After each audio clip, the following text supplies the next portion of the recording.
कक्षा 11 में लेखांकन के आधार थ्योरी बेस ऑफ अकाउंटिंग को समझना बहुत जरूरी है, क्योंकि यह आपको लेखांकन के नियमों और सिद्धांतों को समझने में मदद करता है। ये सिद्धांत ये सुनिश्चित करते हैं कि लेखांकन की जानकारी सही, विश्वसनीय और समझने योग्य हो। मुख्य रूप से लेखांकन के आधार में लेखांकन अवधारणाएं, अकाउंटिंग कॉन्सेप्ट्स और लेखांकन प्रथाएं, अकाउंटिंग कन्वेंशंस शामिल होती हैं। लेखांकन के मुख्य आधार, मेन बेसिस ऑफ अकाउंटिंग।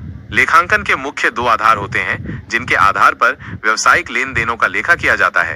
एक, नकद आधार, कैश बेसिस ऑफ अकाउंटिंग। इस आधार पर लेन देनों को तभी दर्ज किया जाता है जब नकद का वास्तविक रूप से आदान प्रदान होता है, यानी आय को तभी दर्ज किया जाता है जब नकद प्राप्त होती है, और व्यय को तभी दर्ज किया जाता है जब नकद का भुगतान किया जाता है, भले ही वे देय हो गए हों या नहीं। यह उन गैर व्यापारिक संस्थाओं, नॉन प्रॉफिट ऑर्गेनाइजेशंस के लिए अधिक उपयुक्त होता है जिनका मुख्य उद्देश्य लाभ कमाना नहीं होता है। उदाहरण, यदि आपने कोई सेवा प्रदान की है और आपको अभी तक पैसे नहीं मिले हैं, तो नकद आधार पर उसे आय नहीं माना जाएगा।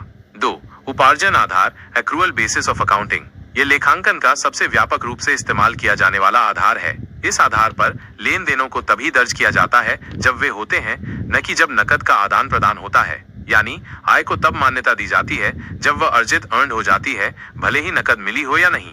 और व्यय को तब मान्यता दी जाती है जब वह उपगत इनकर्ड हो जाता है, भले ही नकद भुगतान किया गया हो या नहीं।